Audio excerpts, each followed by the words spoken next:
Dave Weinberg, veteran Eagles writer, extra point columns at 973ESPN.com.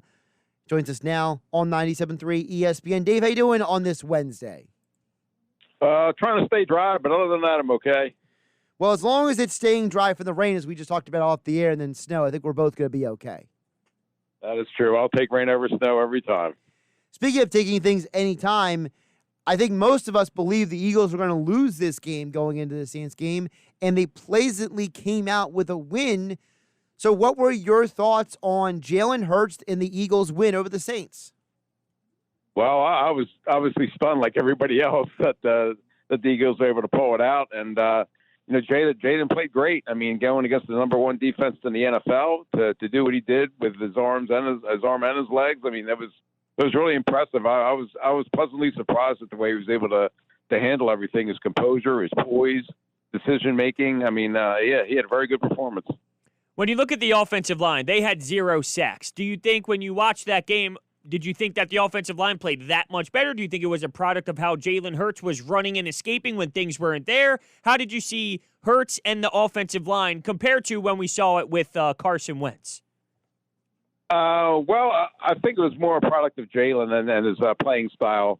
They probably would have had a couple of sacks if Hurts had just stayed in the pocket and tried to find receivers as Carson Wentz was prone to do. But, I mean, there were probably 3 or 4 instances where, he rolled out, got to the sideline, ran out of real estate, didn't see anybody open, so just threw it into the second row of the stands or what have you. So, the offensive line played okay, especially considering the amount of injuries they've had, and another one with Jack Driscoll being out now. So, I think it was more of a product of how Jalen was able to play. When you think about also Jalen was decisive, he had poise, the moment wasn't too big for him. I mean, how much of a drastic difference was that from what we saw from Wentz this year? Because I could argue that if Wentz doesn't make these horrible plays that he's made this year, this team probably has at least 3 more wins. You could probably argue that. I mean, I don't go too down on Carson, but it's obvious that he hasn't had a very good season, and Jalen certainly was a huge factor on Sunday. Although he had the pretty costly fumble at the end of the game that led to a touchdown for the Saints, and then if it hadn't been for Jaden Mills finding a way to recover that onside kick, they would have put in real trouble again. So. It was a solid performance, and I think that Jalen deserves the bulk of the credit, certainly more than what Doug Peterson was willing to give him.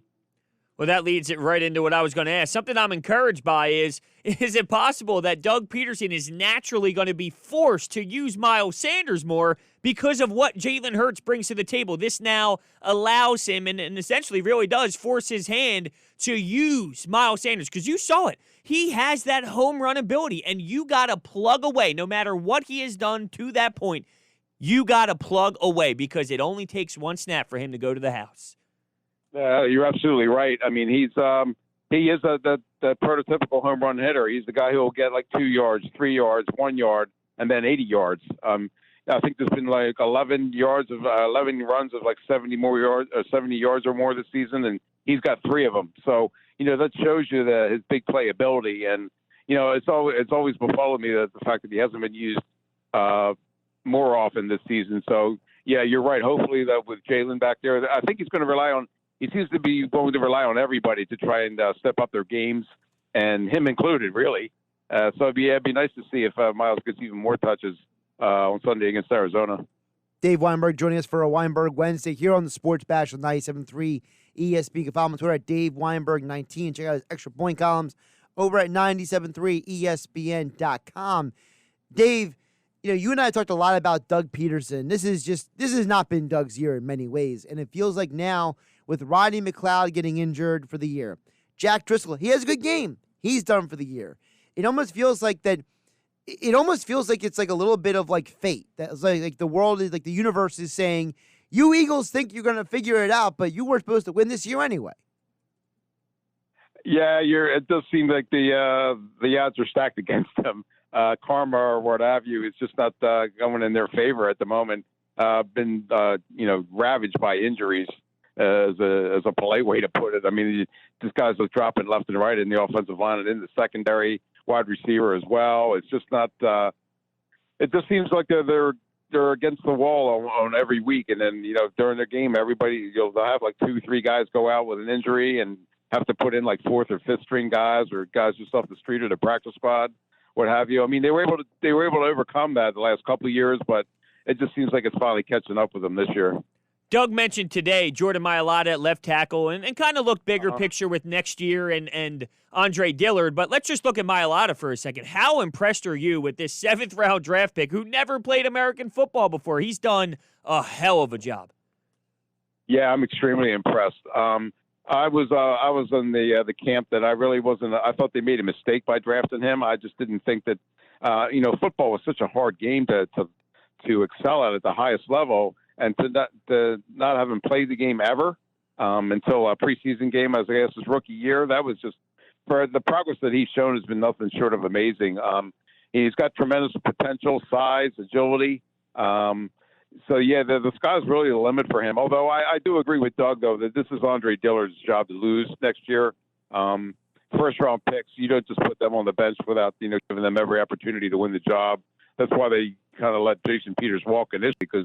It was Andre. They kind of basically handed the job to Andre before he got hurt. So that's going to be an interesting training camp battle, though, because Jordan, like you said, has been he's very much improved and been very impressive. So that's going to be a battle to watch. Now, that being said, obviously the Eagles found Jordan Mailata late in the draft. They found a lot of the guys who are having impacts for this team who are either mid to late round draft picks or undrafted free agents. So how does one balance the criticism of the Eagles organization between their lack of success in getting high-level first-round picks, but their productivity to find talent elsewhere?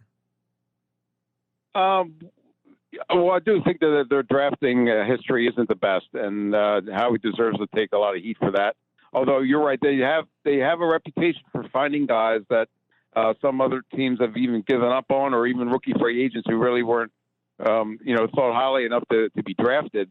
You can go all the way back to like 2002 and you're talking about guys like Greg Lewis and Quentin Michael, Jamal Jackson, Reno Mahe. They were all part of the same class. They were all undrafted rookies and all became, contributors to the Eagles for a couple of years anyway. So yeah, now you got guys like Travis Fulgham, which I'm stunned that Doug took that approach today to suggest that Alshon Jeffrey is somehow improved because he can be called one pass for a touchdown. I don't know why you're taking snaps away from Travis to give him the more opportunities. I mean, he's shown what he can do. He's not going to be here next year, so why are you even bothering?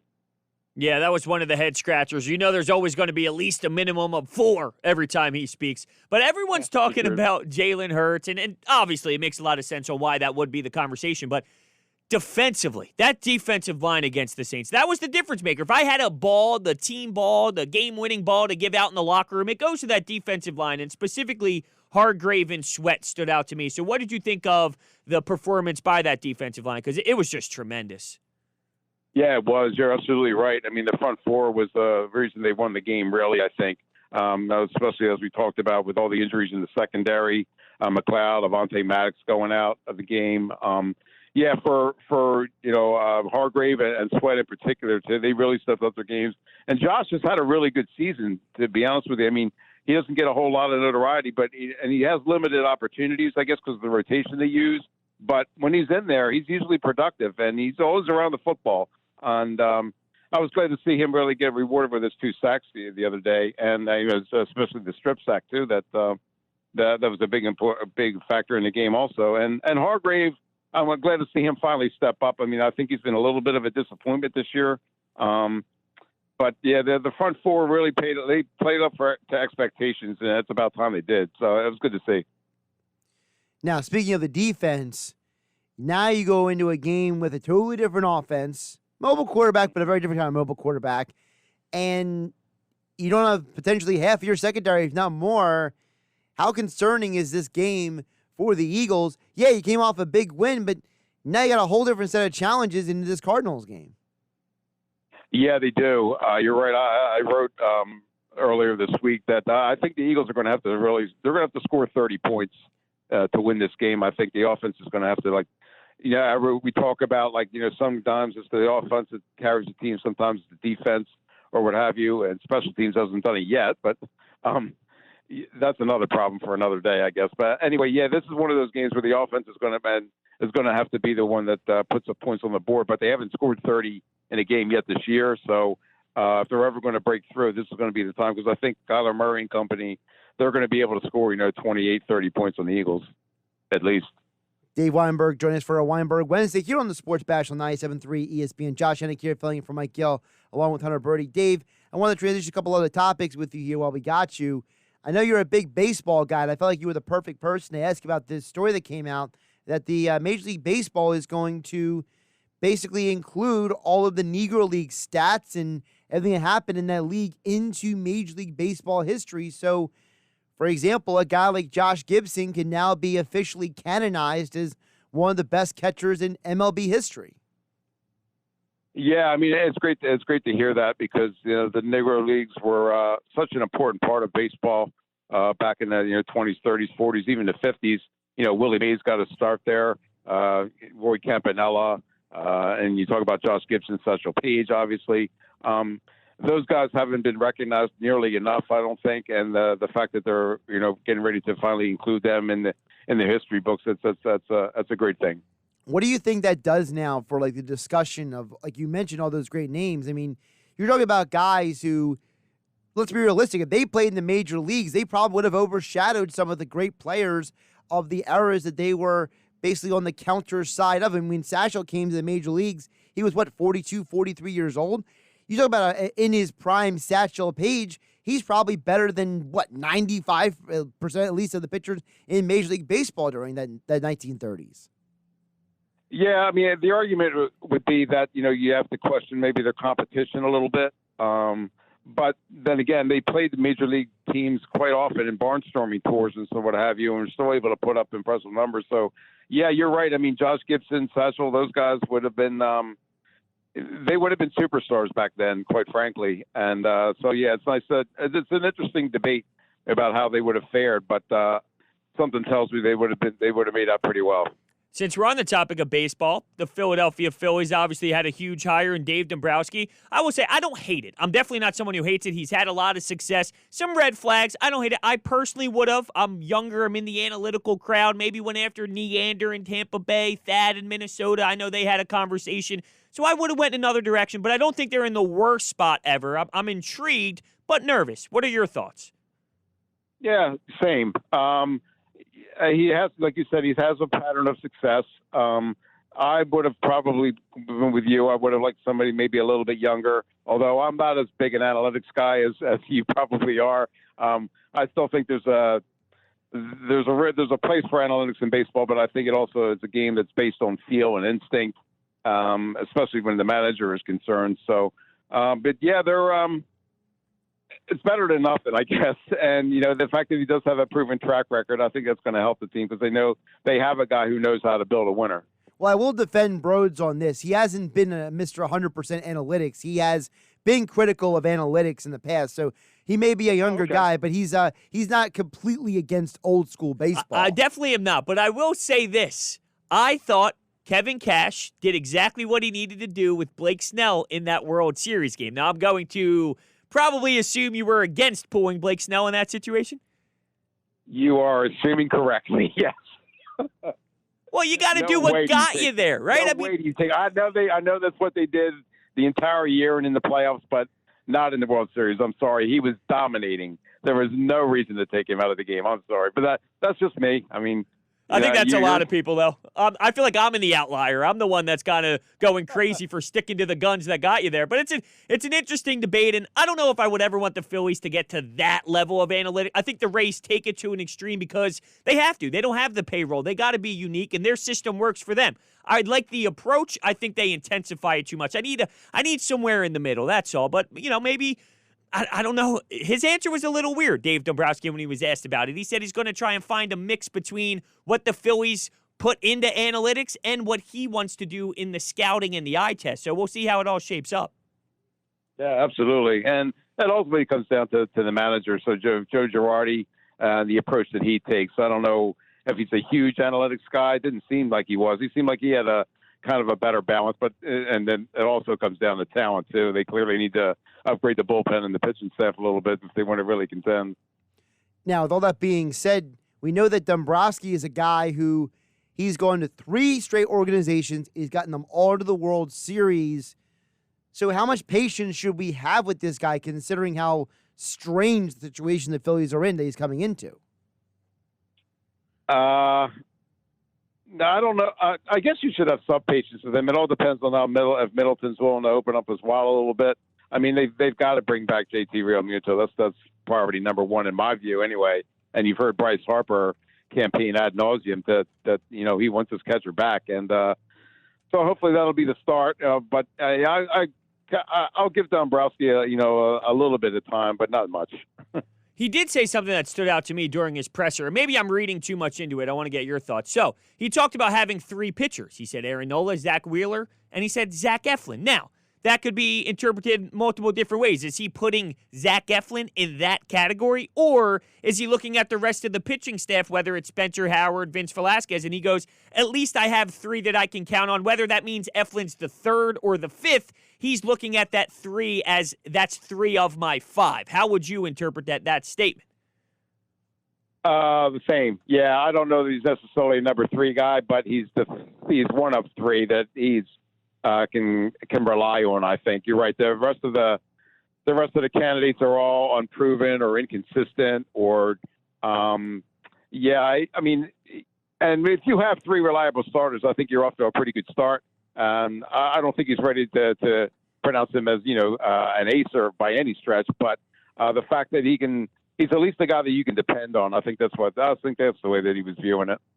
Dave Weinberg joining us here for a Weinberg Wednesday here on 97.3 ESPN. You can follow him on Twitter at Dave Weinberg19. Check his extra point columns at 97.3 ESPN.com. Dave, before we let you go, I kind of want to parlay a conversation we had a little bit earlier about Christmas, because we've had a couple conversations about how people are about Christmas, and Jason Fitz was on earlier, and he's a bit of a Christmas psycho. He's way over the top when it comes to it. So what is the Dave Weinberg position on the holiday season?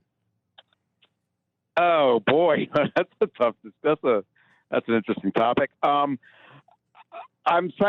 really into it now because I have 2 young grandsons. One is 4 and one is 2, and to see the excitement in them is what I was kind of at the point where I was a little bit burned out, I guess. It was more of a holiday where I just wanted to get through it. But now that I have, young grandchildren, and it's the children that really make Christmas a special holiday, because my kids are obviously older. So now that I have that opportunity again, that's really made me excited for it again. Okay, that's interesting. So it rejuvenated your interest in Christmas because you get to experience it with them, basically. Right, absolutely. I mean, it's always been a big deal for me, even since when I was a child, and I was an altar boy of midnight mass at Star of the Sea, and I'd look up in the sky and see if Santa Claus was up there. I was pretty naive back then. It took me till I was like 12 or 13 to realize that that it might not be the case. But it's really brought out the little boy in me, really. I mean, just the fact that Chris, just to see my Hampton and Graham, my grandsons, writing out their list to Santa, and and talking about what they asked for and that kind of stuff. It's a really neat thing to see. Okay, cool. Yeah, I was just curious because I know Jason Fitz. We had him on earlier. Last 2 weeks, he's been very expressive about over the top he is about his love for Christmas, and I feel like he's on one extreme, and then maybe other people who are like, "Oh, Christmas is stupid," on the other extreme. And I just wanted to see where you fell along that paradigm, and it seems like that you're pretty balanced with it. What did you say, Hunter? I would agree with that. Absolutely. How can you hate? Who thinks my Christmas wife is a fanatic, by the way. Yeah, there's nothing wrong with that. But you said there's some that are on the extreme that think it's dumb. How can he get to the level of thinking Christmas is dumb? Well, you see people on social media. They're very expressive nowadays. Not wrong about that. No, you're right. Check out Dave Weinberg's Extra Point columns, and don't forget the Tequila and Touchdowns with Dave Weinberg podcast as well. Follow Dave at Dave Weinberg19. As all guests, he appeared on the Boardwalk Honda Hotline. Dave, always appreciate the time and the conversation. Oh, thanks, guys. And if Santa wants to bring me a new Callaway Maverick driver, I wouldn't mind it. If I see him, I'll pass along the message. How about that? It sounds good. Thanks, guys.